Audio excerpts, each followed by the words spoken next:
Hey, welcome to the show. You are listening to the Roosic podcast. We are a roots music podcast based out of Nashville, Tennessee, where we talk to people in the local music scene and beyond.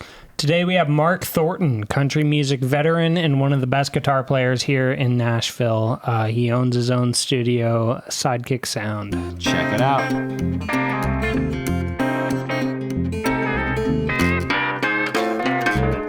Yeah, so when did you move to Nashville? I moved to Nashville in 92. 92? Okay. Yeah, from L.A. Oh, okay. Yeah. Wait, so where are you from originally? I'm from Iowa. Iowa, okay. Yeah. I had no idea. Middle of the United States. Yeah. Midwesterner.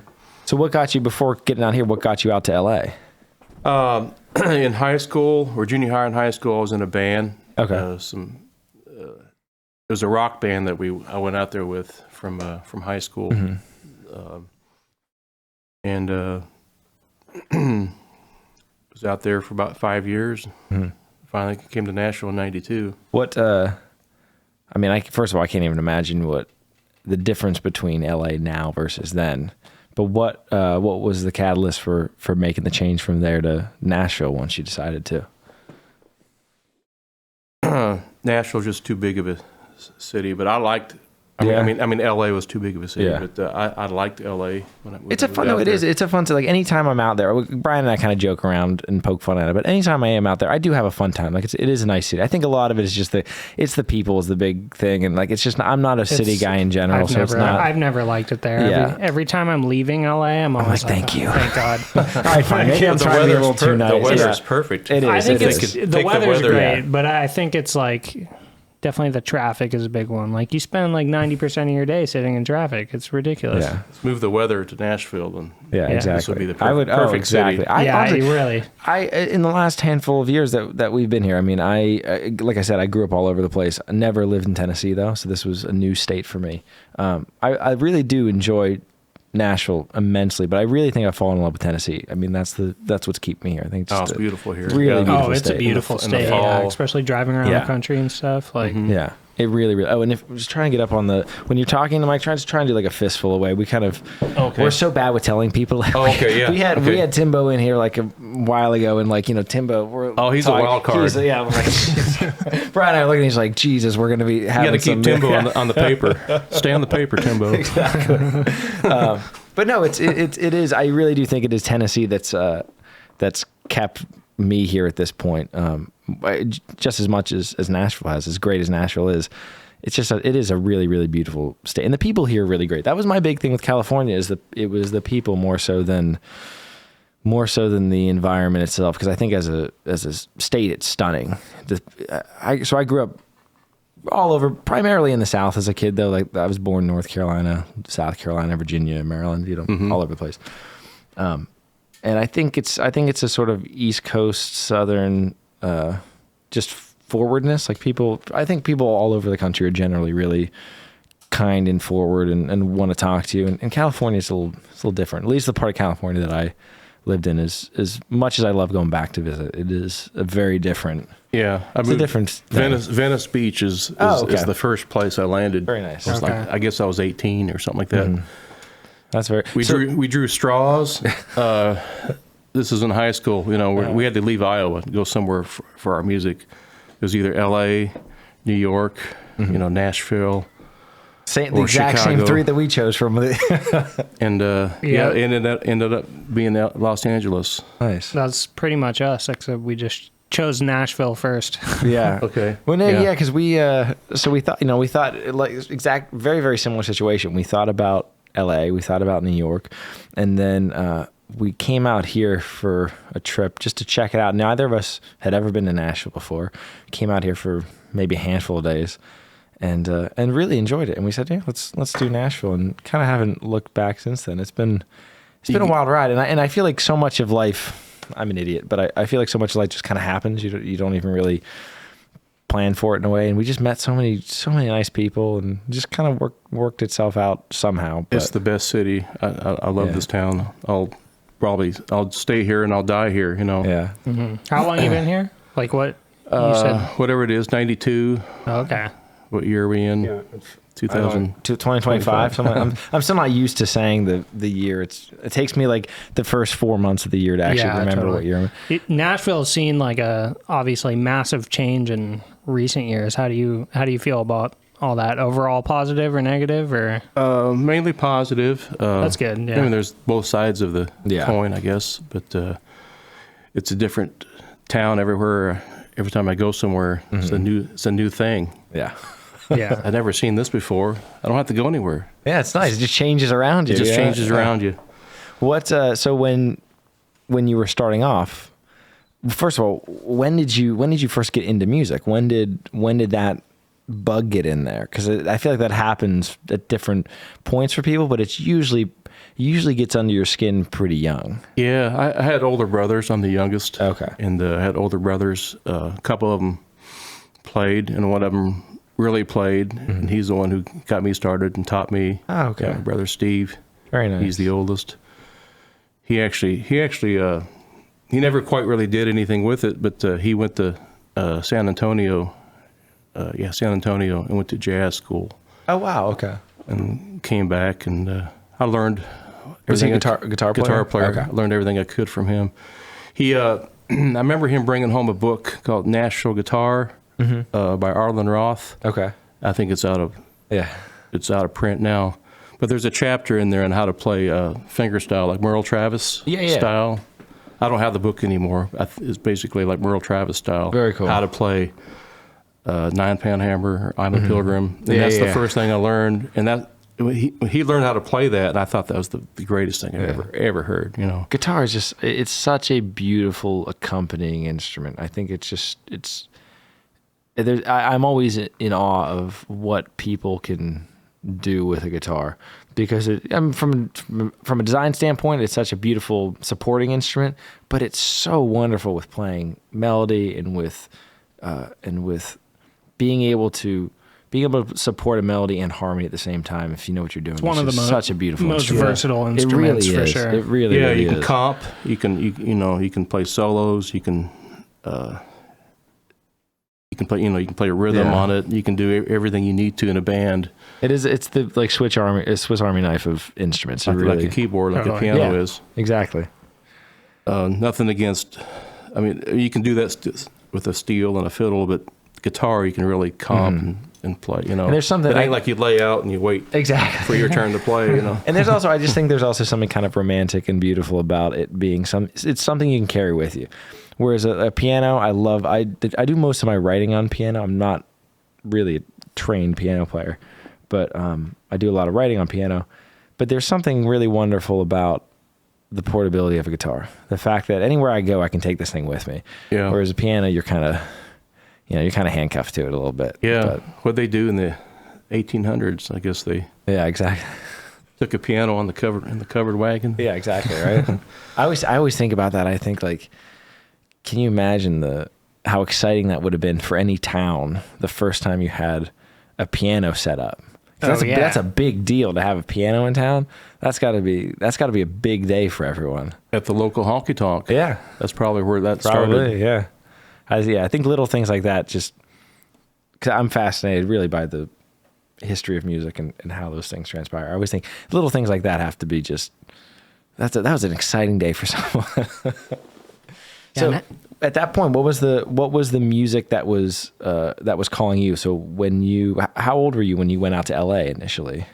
Straight out of school, straight out of high school.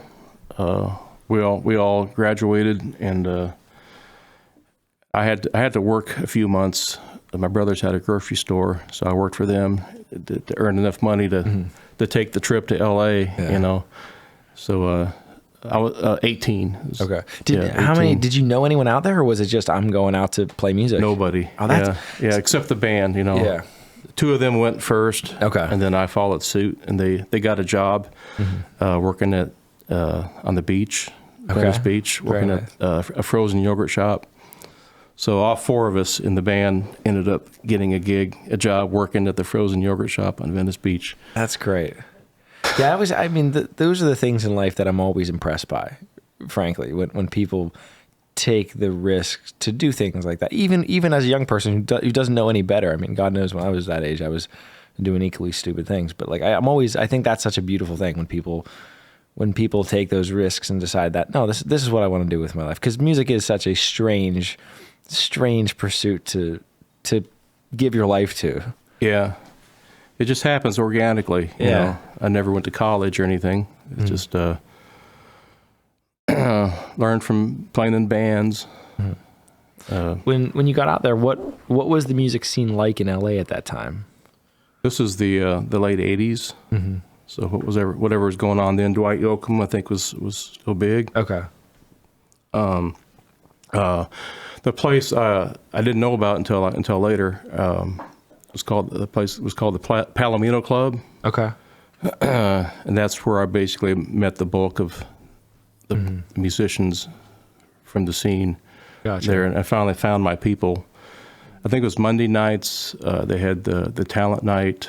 Cliffy Stone, who was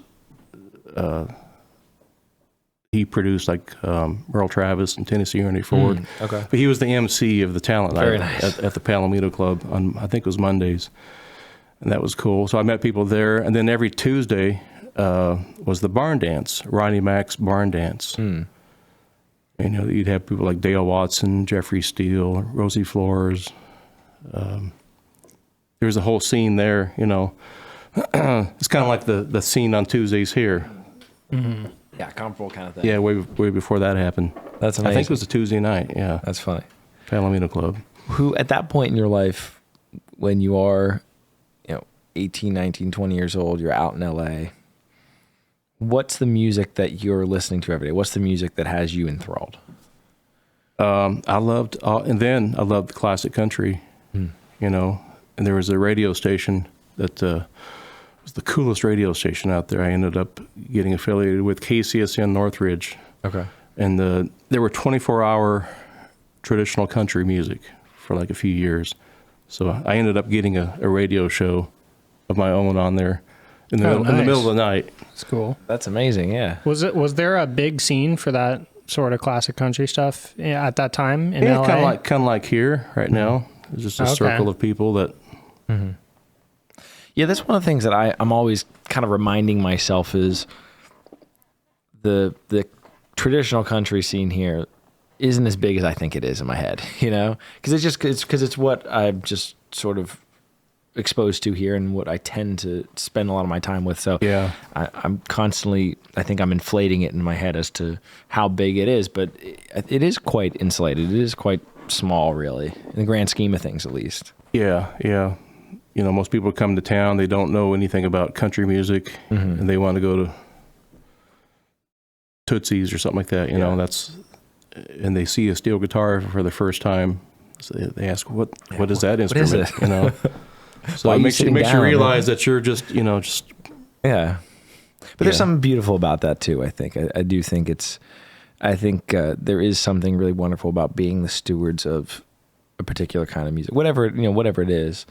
And I think there are some people out here who really take that seriously and really respect the idea of being able to show this music to people, because there's something really valuable in that, I think. Yeah, I think most people dig it, you know, once they get into it. It's hard to, when you get dance into it, it's hard not to love it. Yeah. Yeah. And I really think some of the greatest songwriting that this country has produced comes from that kind of music as well. I think there's just some phenomenal songwriting in that vein of music.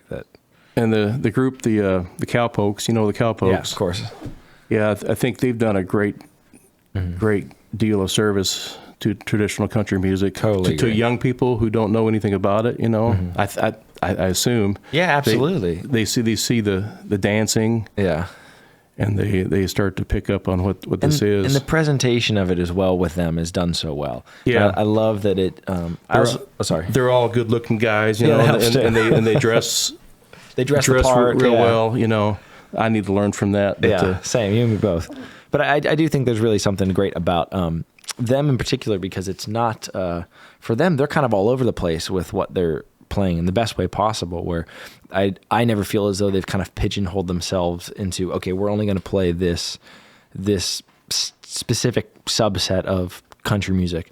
They do a little bit of everything, and I think they do a really wonderful job of presenting country music as a whole to people who may not ever be exposed to it. Yeah. Where you could kind of, I could quickly see a scenario where a band like that kind of, again, pigeonholes themselves into, we're only doing music of this particular era in this particular style, where they're kind of all over the place. It's nice to see them embrace that, I think. Yeah, they're the gate. I think of them as the gate. Cowpokes are the gateway. Yes, drug. Exactly. To classic country music. They really, really are. Yeah, hey, we need more roles like that in the world. It's nice. It's definitely nice. So when you were, so you're playing in that scene in LA. What was? Why did you feel like you needed to take that leap at that point to come out here? What was the reasoning behind that? I probably would have stayed out there. I don't know. I always loved Nashville. I've always wanted to be here. But I had a girlfriend. I met her at the Gene Autry Western Heritage Museum. We all have. There. And then she and her mother came out here. And then I followed suit. It's like, well, I'm going to move out to Nashville. Fantastic. So it was meant to be. Yeah, that's wonderful. Finally got here because I knew somebody. I knew her. Yeah. It's hard. That kind of thing. You do oftentimes need some kind of light to be shooting towards. It can be hard if you don't have that. When you got out here, this is kind of piggybacking off a little bit of what Brian said earlier, but how was the music scene in Nashville at that time? Because we've been here 6 years and change, so it really hasn't changed that much at all since we've been here. I mean, it has, but nothing substantial. Nothing, I'm sure, like what you or others have seen. So when you got out here, what was the state of it? Was there more of the traditional country scene, or was that taken over? I don't remember this particular scene going on, but it was 90s country. Yeah. So I got into a band that went on the road. Okay. We played the top 40 country, 90s country music at the time. Hey, there's some great 90s country. There's some fantastic country in the 90s, yeah. Yeah. Yeah. Nice. And then, so you start, I think, at this point, Brian was also saying this earlier before I think we started rolling, but you've been mentioned a lot on this show just because you are so involved in this scene here in various ways. I think that's such a beautiful thing is you are so, I do really see you much as the same way you were describing the Cowpokes as very much a steward for this music. And you've really been wonderful at, it seems to me, really bringing a lot of people in to this kind of music and helping in a lot of different ways, not just as a musician, but through recording and producing and all of that. So when you once you got out here and kind of found your footing, one of the things that I think people really know you for around here is playing guitar for Jerry Reed and doing that. My understanding is you started doing that in 97, somewhere around there. Yeah, you're right. How did you get into that? How did that world open up to you? Because that's kind of the stuff of, as silly as it sounds, that's kind of the stuff of legend here. I mean, that's a big honor and something that I think you're very proud of and you should be. It's like, how the heck did that happen? Well, I need to thank, I never talked to him, but I need to thank him. Pat Flynn, was a guitar player I had I was doing these Pickin' On records. That's another story, with the CMH records. Now I want to hear about this. But anyway, at the end of the day session, I guess he knew that I played thumb style, like Chet. Yeah. And he just asked me, I heard that Jerry's looking for a thumb style guitar player. Would you be interested in me telling his band leader about it? So that's how I got that. I don't remember if I called Bobby, his band leader, or if he called me, but I did an audition for Bobby Lovett, who played with Jerry Reed, and then he thought I was good enough to take over to Jerry's house and then audition for Jerry. I think it was in his kitchen or something like that. We just what was that like? Talked and played. Oh man, I just I got to imagine that was nerve wracking. You know, Jerry was one of my guitar heroes, and so if I don't get this gig, you know, I don't know what I'm going to do. Yeah. And I got to get this gig. Yeah. This would be so cool. And anyway, I just inched my way in and kept the position. That's beautiful. Nice. What at that point when you got in, what was the lineup looking like in terms of his band? So what was who were you playing with at that point? Yeah. Or what was the instrumentation like? Is probably a better way of asking that. Yeah, it was basically he wanted to go back to being a guitar band again. Okay. So it was basically like the three of us, like Jerry, Bobby Lovett, and me, will pull out our guitars and do some of his instrumentals and you know, some of his arrangements. So it was basically guitar driven. Then his wife played piano, Prissy. She played keys and drums and bass.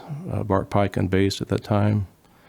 Bobby, Johnny Mills on drums, and I think that's the band right there. That had to be such. I mean, I'm sure at that point you already had some chops, I'm sure, to be in that band.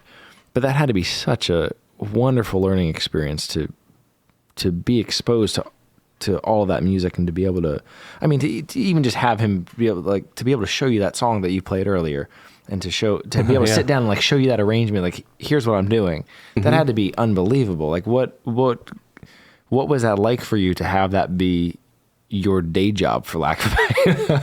Oh yeah, I would have done it for free. Yeah, you know, it's like going to college. You know, I didn't want to tell him that, but I needed money. Smart. Gotta act cool. But I still would have done it Yeah. for free to play with Jerry Reed. You know, That's amazing. but he was great to tour with, great to hang around with. He was just a fun guy to be around. You always wanted to be in the same vicinity as Jerry was, in the same room when you're on the road. It's like, that's where all the fun is. That's another thing I wanted to ask you is there is sort of that trope of, you know, don't meet your heroes and that kind of thing. But the people that I know in life who have, and I think especially because in music, there is this binding glue of something that we all love, which is music, and that obsession with music. In my life, I find the people that have met their heroes and have worked with them in a professional setting in some way, it's the greatest thing that ever happened to them. And for you, how did you feel about that? How did you feel about going into a situation where, like, I can't imagine being in the room with that man, let alone like, oh, like my job is to make something with him. I can't fathom that. What was that like for you? Well, just hanging around him. The first year was really, I was kind of nervous around him. I was pretty shy. I didn't really say anything. I didn't say a word. You know, we'd be like on the bus. He'd be on the couch. I'd be in the chair. You know, going down the road and knee to knee. You know, and I would never say anything. You know, finally he asked me if, you know, son, do you not like me? So, you know, the guy stepped in and said, no, he loves you. He respects you, you know. Yeah. And that's the way it is. And that I think that's a great way to do it, because I'm sure that it's a hard situation to be in, because you want to be professional and you want to respect that person and show that, like, hey, like I'm here for a reason. But I think that's such a wonderful thing. Yeah, that's really beautiful. Yeah, it took at least a year or so before I could, you know. Because you were in there for the better part of 10 years, right? More than that. I'm probably 10 or 11 10 years. years. Yeah, 11 years if you go up to when he passed. You know. So what was?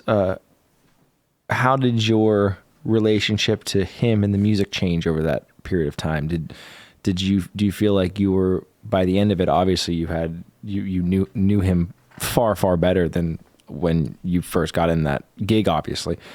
How did that affect the playing role, like the way you served the music? Do you feel like that affected it at all? Just kind of getting to know those tunes inside and out, and getting to actually know him as a man, as opposed to just this incredible musician. Getting to know him was a big deal for me, you know. But it's like going to college, you know, for me. Yeah. You know, I had a certain level of skills, you know, before I came in the band, but, you know, just hearing him play and learning stuff from him, Yeah. it was like going to school. I'm sure that's just amazing. You need another beer, Mark, or are you good? I'm still working on this one. Okay. I think that's such a wonderful thing.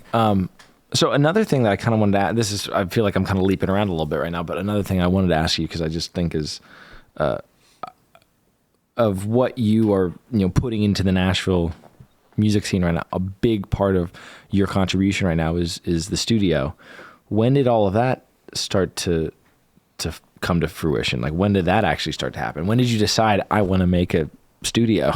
Well, it happens slowly. It happens organically, because you can't afford to buy all that stuff. Yeah. We know. Oh yeah.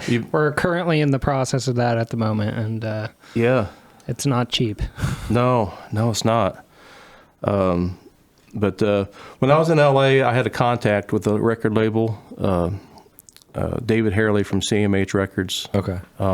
Kept that contact, and then when I moved here, he got a hold of me, and he already did one or two already of these picking on records. He had a business model that they came up with. Gotcha. And so I kind of got on board with that. He asked me if I wanted to produce. I think the first one was Picking on Christmas. Okay. And then we did Picking on the Eagles, and then it just kind of evolved. And I've done so many of them. Were you spending a lot of your time at that point working in sessions and working as a studio player, or was it more just gigging? No, I was just gigging. I was going elsewhere out and on the road with different bands. Because that's one thing that I've found in Nashville. It's that, from my understanding at least, has changed quite a bit. Is, from what I understand, back in the day, Nashville was a little bit more segmented off, where you had people who were more studio people, and then you had people who were more the players around town. And now, now again, I don't know how much of that is accurate. That's just kind of what I've been told over the years. But now it seems like it's a little bit more of a mix. Everyone kind of does, just by necessity, a little bit of everything. So I was always curious if you had your foot in that session world, or if that just wasn't your thing. I did a few sessions. People would call you and play on their project, but not like some of these guys are real session players, But the studio thing just kind of happened through CMH. You buy one microphone, buy a preamp, and the corner music was a big thing for me. I would go buy the latest thing, and it was like a drug, now you got to have it, so now you got to put it on your credit card. Exactly. Oh yeah. What just to jump back to the LA thing for a second, because I'm curious, what did you find the biggest differences were between the approach to music in LA at that time versus Nashville? Was there a difference in just the way that musicians kind of handle themselves professionally, and how they what their day-to-day was like, or was it pretty comparable? I don't know. It's harder to make a living in LA. Everything's so expensive. Yeah. So Definitely still that way. Yeah. So you have to have a job. I had to have a regular job, and then play. But it's just a different. I like Nashville because it's more down home, and you see that in the session world. Yeah, people are more relaxed. You're not producing. The producer's not producing every single note. And there's some. I do think. Oh, sorry. You hire a player, the play, because they just hire them because they do their thing. Exactly. You don't have to microscopically. Yeah. Yeah. When we had, I like that. I did. No, I adore that. We had Sweet Meg on here not too long ago, and we were talking about one of the things I was really, really wanted to pick her brain about was the difference in approach between the New York scene now, contemporarily, and the Nashville scene, because there's always been sort of a, maybe not a rivalry, but there's always been a really different approach between those two places, and for her it's great because she was saying she gets the best of both worlds, where she can bring on people from both to work on her stuff, but there is really that it's a different sort of cultural approach to how people deal with things, and I agree. I think the business model, if you want to call it that Nashville has is fantastic, because I feel much the same way. It's like if I bring in a guitar player or a steel player or whomever, I want them in there because I want them to sound like that person. And if I wanted to direct something or orchestrate something in a different way, then what's the point of having that person in the room? Oh yeah, because some people are still alive. So can you play like harmonica? Yeah. Can you play like Charlie McCoy? Yeah, it's like I'll get Charlie. I'll call Charlie McCoy. And he'll show up. You can get Charlie McCoy. He'll come over here. He's still around. I would adore. I would lose my mind if I had Charlie McCoy in here doing this, because I would love to pick his brain. But there's so many so many people like that around here that are still around and just making great music and are doing what they've always done, which is fantastic. Yeah. So I'm curious. I'm a big solo. Like my thing lately has been solo guitar. I do a little more in like the jazz vein. So like kind of Joe Pass style stuff. Oh, but great. What so yeah, I love what you just did there. How much of that is like a fleshed out arrangement, and how much of that is kind of just improvising off the cuff? Some of it's arranged, but with the mistakes are I meant for those mistakes to be in there too. Yeah. And the tuning is all meant to happen. No, just kidding.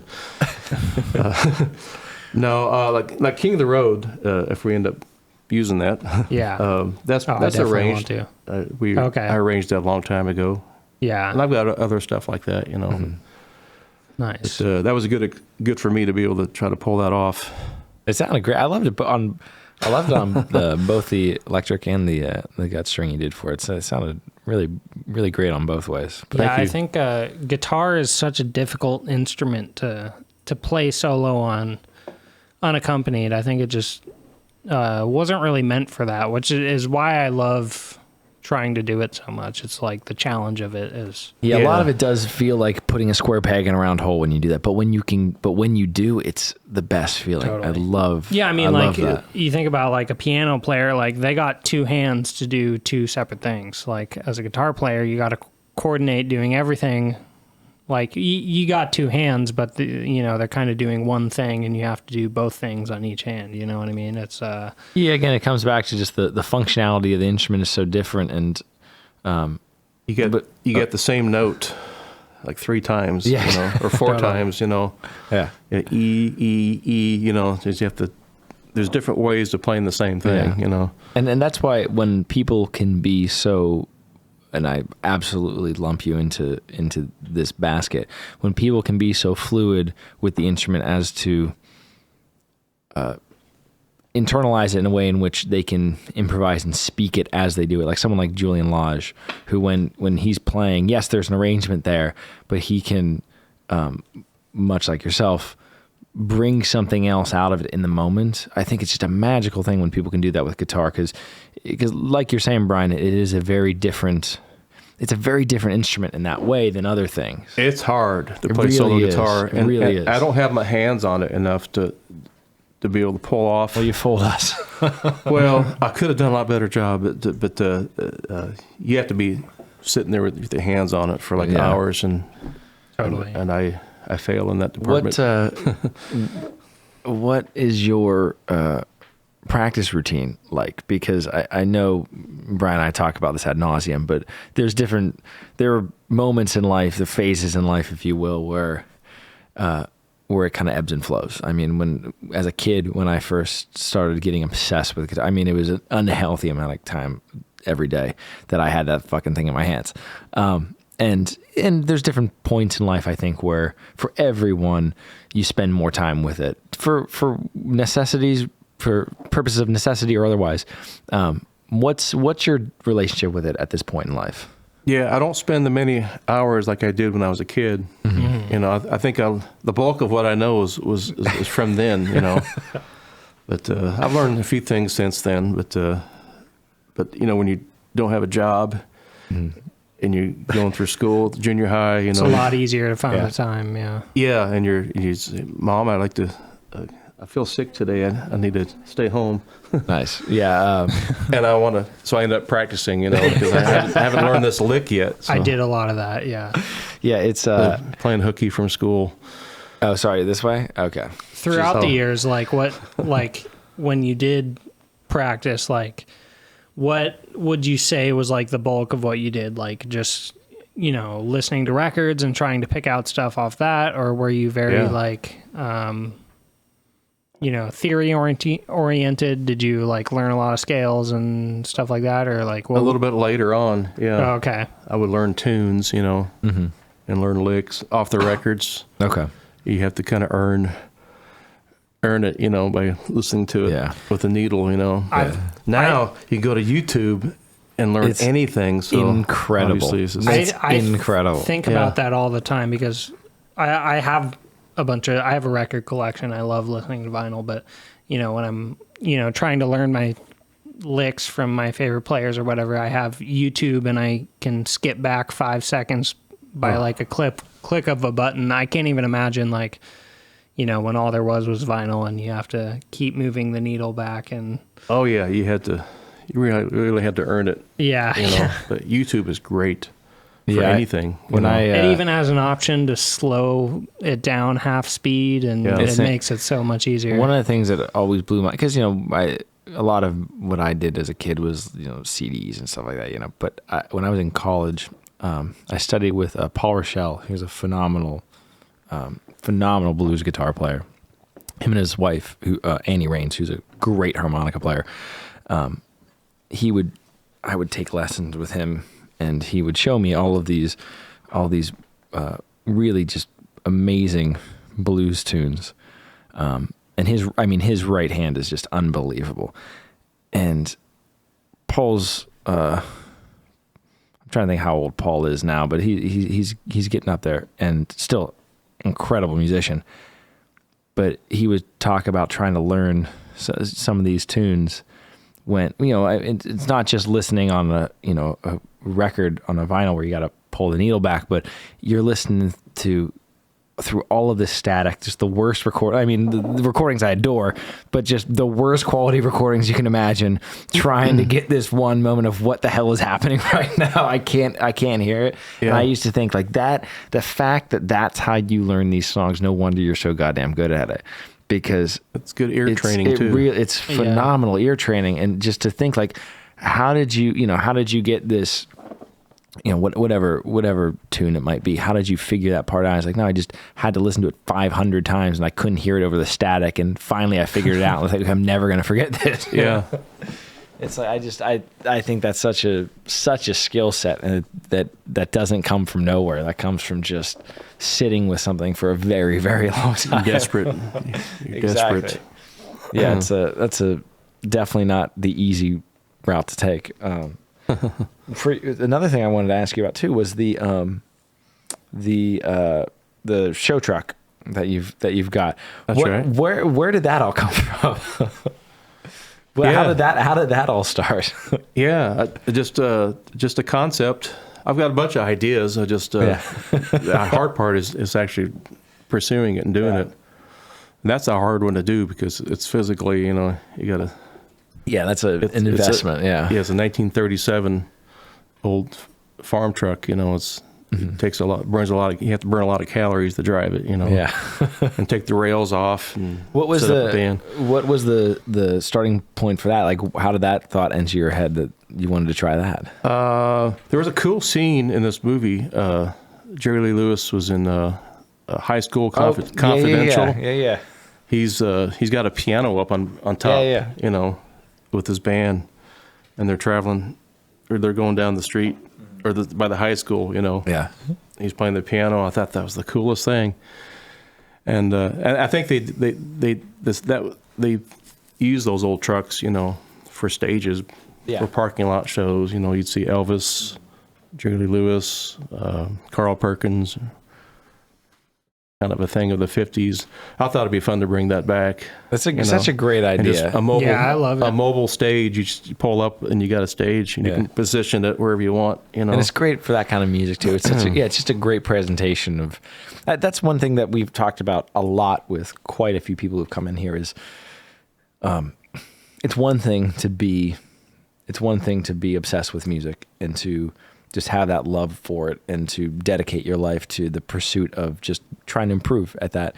It's another skill set entirely to present it as a performer.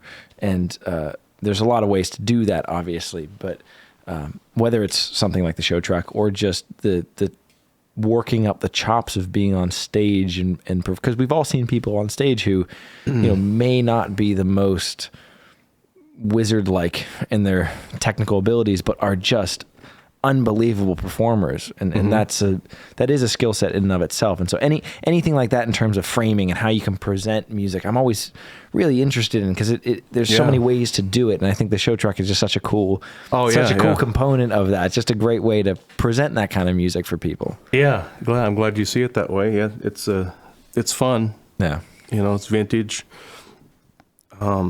It was fun to be able to take it out to Bonnaroo. Oh, very cool. And, we were one of the stages of many stages at Bonnaroo. Really? Oh, that's fantastic. When was that? Like 3 or 4 years ago. That's amazing. Now. That's very cool. I didn't know that. Nice. Yeah, that was fun. Are you a car guy in general, or is this just sort of a one-off interest? Just a one-off, and then I got that. Then I got a '59 Lincoln Continental. Okay. Yeah. Nice. Tasteful. It needs. I was driving it, when I got it, but then it needs some work now. Gotcha. Just working on that. Gotcha. If you could, and this is just a complete hypothetical, but I want to know this desperately. If you could go back in time and watch any number of performers, who would be at the top of your list? If you could just sit in the audience and watch some performer or band play, who are those people that you wish? Because I feel incredibly lucky. I mean, I've gotten to see so many people that I love, but there is that list of people that I think, God, if I could only sit in that theater and watch whoever. For you, who are those people? Oh, I guess Django Reinhardt. Oh, that's a good first one. That would be at the top of my list as well. Yeah. He influenced everybody in a certain way, Yeah, Django's just his DNA is in everything. For sure. He is like the well, he was so ahead of his time. He really was. Like, if you listen, especially if you listen to other guitarists of his same era, he was like, he Light sounds years like he was recorded, 20 years later. He really does. He was really ahead of the pack as far as like the innovation of and taste. You can just listen to his tastefulness and just learn from that. The only person I ever I can even compare him to in my head is like Charlie Christian, where obviously there's obviously with Charlie, there's also just the sort of moment of the time technologically and what he could do, which is fantastic. But just in terms of his melodic choices, it's so unique, and to your point, Brian, it's so different from everything else happening around him that I feel the exact same way with Django. It's almost strange to listen to it in the context of the time. You think, where the hell did this come from? Like, how did people who can do that? I mean, not just this obviously goes beyond guitar players, but people who can do that in any facet of art. I'm always it's a constant reminder for me that those are the people that push. It's individuals who push us into the future. It's individuals who will, through just pure imagination and gritting their teeth, will get us to new places, which is amazing. It's just through ignorance, I guess, and sometimes not knowing too much about anything else, you kind of come up with your own personality, and this is who you are, Yeah, I do hear like a lot of jazz in your playing. Is that like your main influence, like Django, or is there any other like big not necessarily. I'm a country guitar player, but I like that sound. I like a few little notes here and there that spice it up, stretch. That's just how I like it, the sound, I don't want to be over the top, kind of. I can't anyway, but I'm just a country guitar player, Those kinds of sounds, I think, really meld well with, especially that more old school country sound. Yeah, and there's a long, at least in my head, there's cornball country guitar, It's like, are you making fun of what you think country music ought to sound like, or Yeah, but it's like Roy Nichols and people like that. They're kind of real soulful in their playing. And there is just something I find really, really fantastic about someone who sits with a particular type of music and really masters that thing. And this is true again, this goes beyond music, but anyone who has the strength, the mental strength to sit with something and just try to master whatever that particular facet is of whatever that thing is that they're doing. I have so much respect for people who can do that, because it's so hard. And that's, in a lot of ways, that goes against just sort of my personality and just how I tend to, my brain's all over the place, you know? But anytime anyone can do that, I'm just in awe of that. When someone can sit with a particular skill set and say, no, I'm going to get unbelievably good at this thing, this hyper specific thing. And with country music, I mean, there's so many people who do that, and like, that is what they do. And they're so good at it. Yeah, I just like the songs, you know, the blue collar, the simplicity of what country music is, and just kind of make that as cool as you can, you know. And with country music too, the thing that I just love more than anything is songwriting. I love putting songs together and taking them apart. And with country music, it's such a wonderful thing, because the sort of core of the songs themselves are, the foundation is so rock solid. I mean, there's, you know, the old adage, you don't need really any more than 3 chords. So that's really, which there's 3 chords in the truth. Yeah, there's a little bit of, you know, as Woody Guthrie said, if you're playing more than 2 chords, you're just showing off. Which, I mean, there is. You can always add more chords later. Exactly. No, that's exactly it. You can take a Hank Williams song and make it into a pop song. And that's what I love about country music, is the songwriting is just so rock solid, and yet the presentation can be so vast. And there's so much you can do with presentation of a song and arrangement of a song.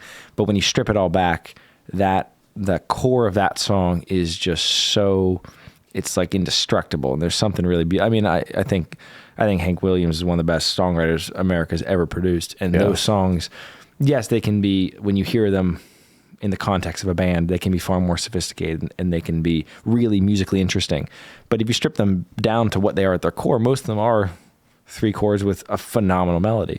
And I just think there's something unbelievable in country music with that formula, whatever that is. Yeah, just down the basics. Yeah. That's the coolest thing to my ears, you know. I could listen to some jazz, and I could equally listen to the Carter Family. Yeah. And still appreciate equally, you know. Exactly. I just love the simplicity, you know. There's a beauty to that, you know. Totally. It's beautiful, Absolutely. you know. Yeah. It ain't ugly sounding. It's beautiful, you know. When I first really got my first type of music that really drew me in and I got totally sucked into was like the blues. And, you know, like 90% of blues is all like basically the same progression. And like when you hear that, you would think like, oh, that must not be very good then. Like it's all the same. Because a lot of it is kind of the same, but there is, you know, it's simplistic, but there's like a lot of beauty in the nuance. You know, it's like, it's all the same, but within those similarities, there's so many. Exactly. There's so many little things. Take those 5 notes and make something out of that. There's a lot of variation that can happen within that, you know, kind of smaller framework. Yeah, I was this past year I went on tour in Norway with someone out here I was playing guitar for, and he is we actually had him on the show not too long ago, Rye Bradley, and Rye is a phenomenal like rock and roll guitar player. And it's the same kind of thing. It's like, I mean, that guy can play any style of music, and he's just great. But that is the kind of music that he is clocked the hours in on. And it's the same kind of thing. It feels like at first glance that, oh, this is a relatively small sandbox. And then you realize the sandbox is 50 feet deep. And there's just so much that you can dig up. And you can spend your entire life just working in that.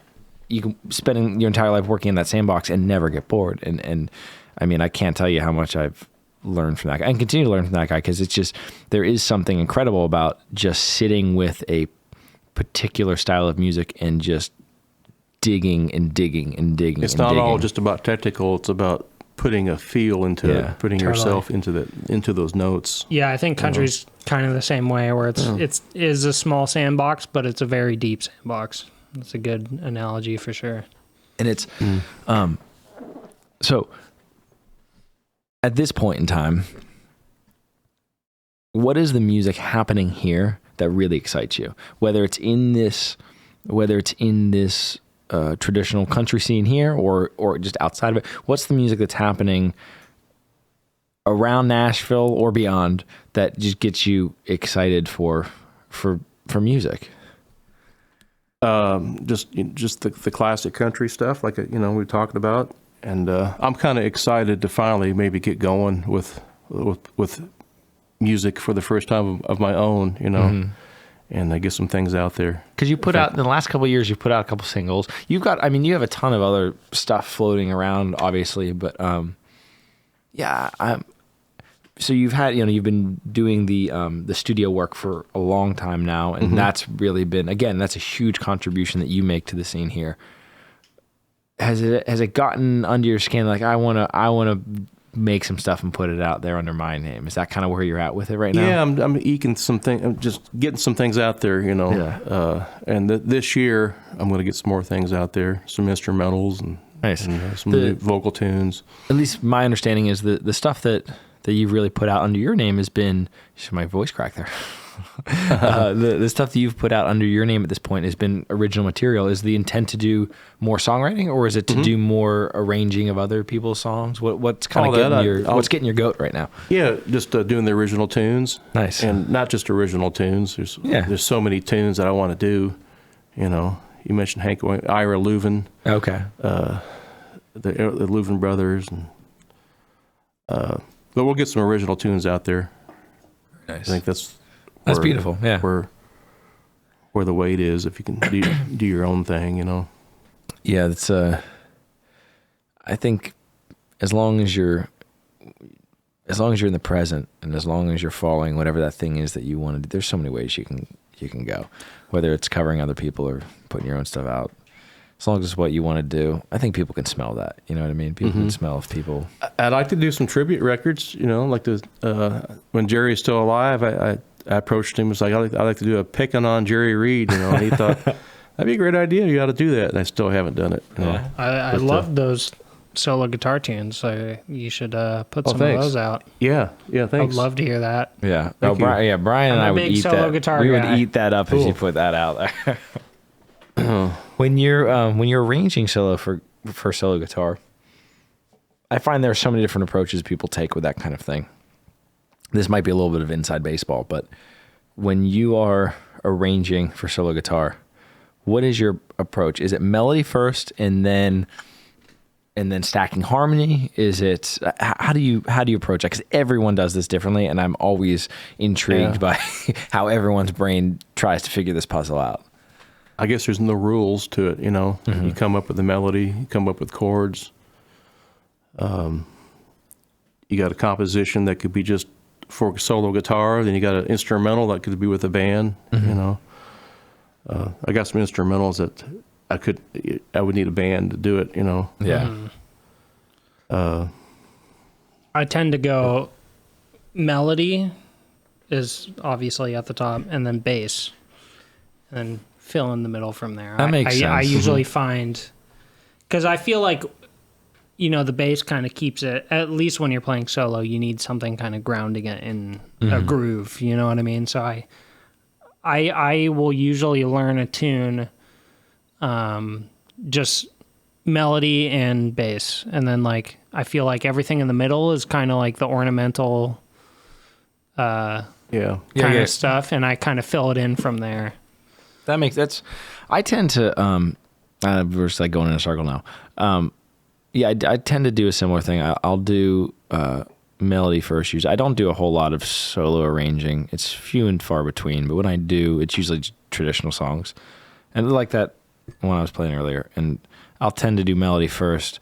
But then I'm kind of a little different. I think guitar just sounds so good with open cowboy chords. I mean, it's just I can never get away from them because they just resonate so. I mean, that's what guitar does.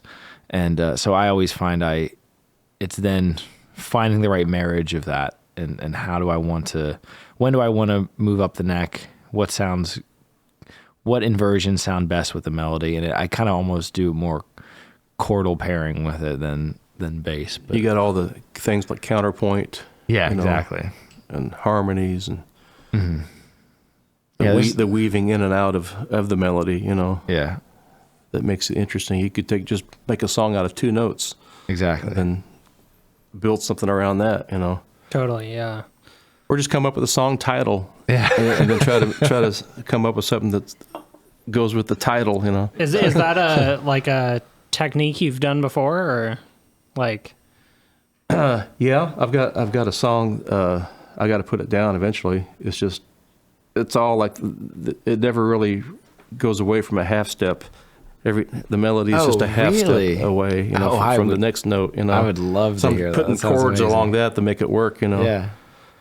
And the title came first on that one. No, I think I was just trying to Yeah. No, I find that try to where interesting it can go because with just Yeah. you know, don't go too far, just a Yeah. half step. I'll write like my own solo guitar tunes, but because there's no lyrics, I always find it really hard to come up with a title for the song. And that just gave me the idea maybe I should just try it backwards, come up with a good title, you go. and write the song after that. Yeah, yeah. There's That no could rules. work. That could work. Yeah. I do have to constantly remind myself that there are no rules. I think I'm pretty good with not following rules, so It's that's just okay, but, yeah. wherever the inspiration comes from. you know. Exactly. Yeah, I think especially as I spent a lot of my day teaching, so I always, again, this is something Brian and I have discussed, but I always think it's important to. I'm a big theory guy. It's been my entire life is just loving music theory, and I always have to try and articulate to people that I think oftentimes when they start to learn about music theory, especially younger people, it can go over their head, or not because they can't get it, but because they think, I just want to play music. I don't really care about this. You know, it can seem like excess, but I always try and express them. It's not, you're not learning rules. If these were rules, music wouldn't be any fun, and I wouldn't be doing this with my life. Mm-hmm. These are just the patterns that have worked for people. And it's the way we talk about things. Yeah. And if you can look at it like that, it's so freeing because you're not sacrificing any level of imagination or spontaneity with what you're doing. You're just having a better understanding of what's worked for people and the language of music, how we actually communicate these things. Yeah, there's something really great about that. Do you find that you're, again, to kind of bring it back to what I was talking about a little bit earlier, a lot of people I think in this scene really not just respect your career and you as a musician, but respect what you put into the music scene and how you help people out who love this kind of music. Do you get a kick out of that role, out of helping people out and showing them, hey, this is how I do. I mean, I think that's the coolest thing in the world. Like, does that resonate with you when you do that? Sure. It's nice to see anybody carry on Yeah. the music that you like, you know. I like talent. Yeah. I try to include myself in when I see some talent, you know. So I want to be part of that, you know. I got a studio, you know. There you go. What's when you're producing, just to kind of pivot a little bit, what are the skills that you have found work best for you when you're putting the producer hat on, when you're behind the board and trying to get something the way that you want it? Obviously that's a very, very different skill set than being a musician. What have you found you've kind of settled on? What's your approach when you have someone, when you're tracking someone in there? What's the way that you tend to approach that?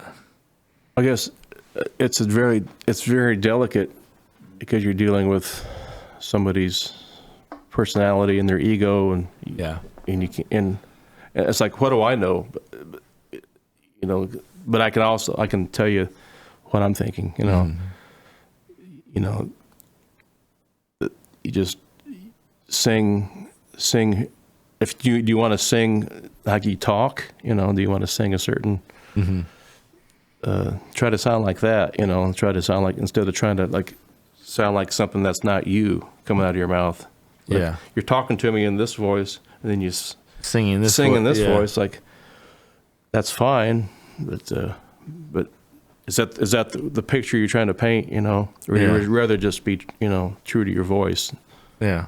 just stuff like that, you know. That's wonderful. That's I think that's the stuff that goes the farthest when you're working with someone. There obviously there's something to be said about the more technical elements of production. And you want to be able to understand the words. That's a big deal. Absolutely. Yeah. And it's, for some reason, it takes a while for some people to catch on to that. It's Diction, guys. It's all about diction. I was like, I need to at least see the lyric sheet because I don't know exactly what's being said here. You know, when you're listening to a song, just as a consumer, as someone who loves music, whether it's in a professional setting where you're producing someone, or just as just a listener, what tends to be the first thing that's grabbing your ears? Is it melody? Is it lyrics? Is it the presentation itself? What tends to be the thing that you? I have to admit, I'm probably lyrics last. Yeah, Brian's the same way. Yeah, Brian's been playing as my guitar player now for more than a decade. I think he's the only guitar player I've played with in 10 years. And Brian, to this day, I don't think he could name you a single line in one of my songs. No, I mean, lyrics obviously are very important. That's just my brain. You know, I tune into a melody. Yeah, absolutely. You know, and the changes, because I'm an instrumentalist. Yeah. You know, I'm exactly the same way, and I feel like you're the only one you've had on the show that shares my same and then you find perspective. you find out what's being said. You know, You're like, shit, I thought I liked this song. I always just find like what resonates with me the most is like a good melody with, you know, the good harmony to match it. And if it has great lyrics, that's awesome, right? But for me, it's, you know, the composition of the song first. Lyrics are... Yeah, I respect the art of writing lyrics. Everybody's different in that department, I think. Yeah, absolutely. You know? Yeah. Yeah, I mean, for me, it is very different. I find it's all about melody and lyrics. Everything else I love. I love the presentation of things. But to me, that's all secondary. It's like, is the melody and the lyrics, do they work in the way that I want them to work? And then... But sometimes you can't help but hear the lyrics because it's so glued to the melody. Absolutely. It's like it's fixed. There's a note that this word goes to. Mm-hmm. You know, and you can't change in my it. songwriting like a brain, that's Beatles song. Yeah, or something, you know, to yesterday. Me, that's the best. You know, that is the Yeah. that is the best songwriting. That is what I strive for every time I write a song. I do think that there is a magic between the interplay, the relationship between melody and lyrics, and it's little things where, for those, you know, for people who don't have a musical mind or don't have interest in songwriting or whatnot, it can seem ridiculous, but it is the difference between one syllable or one word or whatever it might be. It's these tiny little moments that make the magic or break the magic. And when it works, it's just stunning. When it works, it's the most beautiful thing in the world to me. But it's so hard. I mean, there's nothing like we were talking about Roger Miller earlier.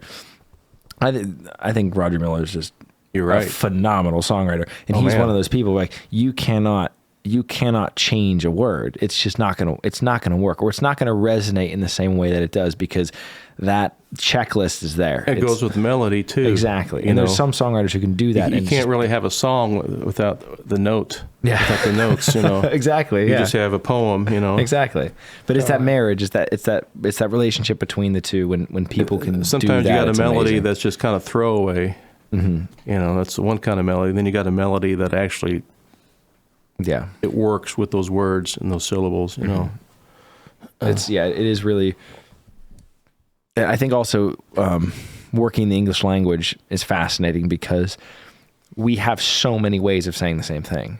I mean, English is such a unique language for a lot of different reasons, but there are so many synonyms. There are so many turns. There are so many turns of phrases. There are so many ways that you can present the same idea.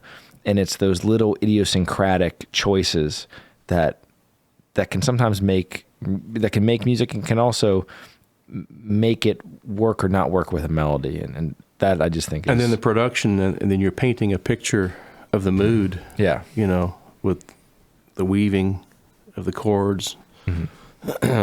Yeah, I think harmony is just you can do a lot. You can take a song that doesn't seem like anything and make it into something. Bring it to life. Well, good harmonies brings a song to life. Totally. By a production, you know. Yeah, I always find that that's, to me at least, most apparent with standards. There are some, I mean, if you just look at the American Songbook, there's beautiful melodies in there on their own. Just you could play them on a saxophone; they're going to sound stunning. And then you got the quality of the singer, you know. Yes. And one of my favorite singers is a friend of mine, Sierra Farrell. Yeah, I think absolutely. she's probably a favorite Amazing, of so many Yeah, people. great singer. And she could sing anything. It's like just, you know. Yeah. That's what I mean. Just if you got a voice, Yeah, you can bring it to life. It's gonna sell, you know. Yeah, exactly. You're gonna make this thing Yeah. work. Yeah, there are Tone's so a many big thing, components. too. Yeah. Yeah, so many components at play when you're dealing with music, and when it does come to life, it is just, it's beautiful. It's amazing. So when Timbo was on here, we got into a whole thing about, I'm sure you know, like there's certain players or vocalists or whomever who, you know, can play something that's so simple, but for whatever reason, it just sounds so much better than, you know, anyone else who would play it. And I think is really what separates a lot of the best players from other people. And sometimes it's hard to pinpoint like what it is that, Yeah.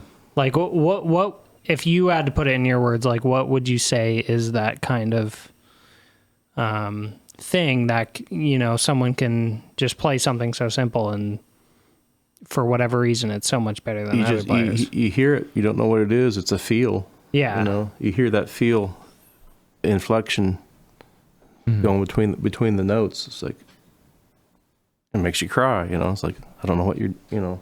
Yeah, it's almost Whatever like you're doing is working, you know. some mystical magic to it. Yeah. Yeah, I think time's definitely a big one. Like rhythmic. Yeah. Yeah, time is so unique in music because you can write something down on a staff and understand, okay, I get the gist of how this is flowing.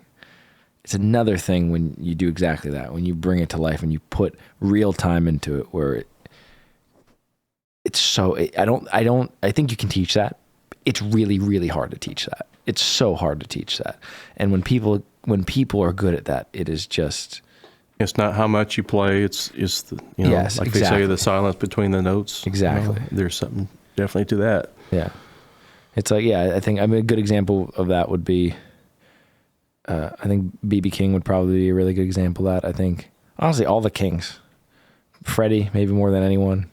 But, I mean, yeah, I would say probably Freddie.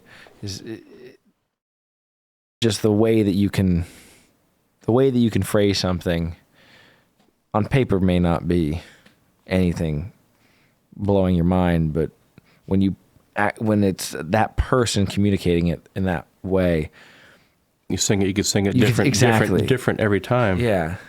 I mean that's the scary part of music to me. I mean that really is the. It's hard to pinpoint what that is. You can sing the same melody, and the words different every time by phrasing. You know. Yeah. You know. That is what my Still be favorite different. musicians do. Whatever world they work in, whatever genre they work in, whatever style of music it is they're playing.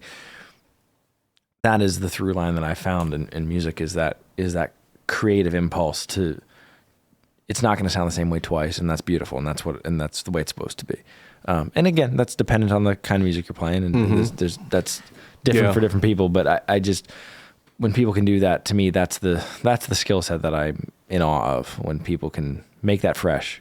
Yeah, it's sort of jazz. Yeah, you know? no, exactly. It's And it could be Willie Nelson, or it could be whoever. It could be Grant Green. It doesn't matter. It's that ability to be so present with a piece of music that you can't help but bring it to life in your own way. Mm-hmm. What obviously you've done a lot of music over the course of your life, and you've gotten a chance to just do a lot of really cool things in this world. But what is the music that you look back on and you feel the most proud of? I mean, it might seem like a silly question because there's so much more music ahead of you. But what's the stuff that you think about? You think, God, I'm proud I made that just as a musician. And it doesn't matter if there's two people in the room or not. But what's the stuff that sticks with you? Kind of sad, but maybe just a few things. Maybe instrument. I think I got a lot ahead of me. So I think that's I'm looking forward. Yeah. But just a few things maybe that I've written. Yeah. Stuff I would get to be a part of in the studio, and like with Jerry would come in and we'd record some stuff. That was important to me. That's beautiful. Yeah, I find it's usually specific moments where that music does come to life, and you feel like, I don't know why that worked in that moment and it didn't in the next moment, but that's fantastic. It's fun to cut live. It's always fun to be able to cut everybody in the same room, and basically halfway have it mixed. Yeah, going down. That's the way to do it, especially for that kind of music. That's the way to do it. Yeah, Totally. A friend of mine, I guess it's okay for me to say, I think we're going to work on another album. Dave Peterson, he likes to record everything like that. Everything is live in the same room. He even still likes to use the tape machine, nice. The 2-inch tape machine. There you go. So it doesn't get turned down a whole lot. Yeah, that's something magic happens when you got to get it. No, I completely agree. I think that's the way to do it. You can't go back unless we all cut it together again. There is something about having everyone in the same room, a live take that you kind of, you only get with everyone in the same room playing together. Yeah. To me, that's the magic of music. It's the presence. It's everyone. It doesn't have to be that way. No, absolutely, it's absolutely not. But I guess when I say that, I mean the magic to me is the being present in that moment, and that can happen if you're overdubbing a guitar solo. But I think it can be the most visceral when it's people in a room playing off of each other. Yeah, it's the same reason I love watching live music. I love watching people get lost in the moment, and I don't think there's really anything. I don't think there's anything else really like that. But there's guitar players are the worst when it comes to overdubs. Oh, yeah. I mean, me, it's like it'll take 20 takes. Oh yes. That's why I don't let Brian overdub. Oh, the first one was the best. Oh, don't even get me started. Yeah, there you go. My recordings take a whole lot of takes. She can attest to it. She can tell you. Well, I got to say, Mark, this was really fantastic to have you on. It was great to be here. It was really a lot of fun. I'm honored to be here. No, I was going to say it really is an honor to have you here, and we had a ball. So thank you so much for doing this. And thanks, guys. And I'm excited to hear what you got coming out next. So appreciate it. Thank you. Thank you so much. Oh yeah, thank you. Cool. That was fun. That was great, man. Thank you, really. again, like that was fantastic. It was nice to just pick your brain and. You ready to record it now? All right, now we're starting.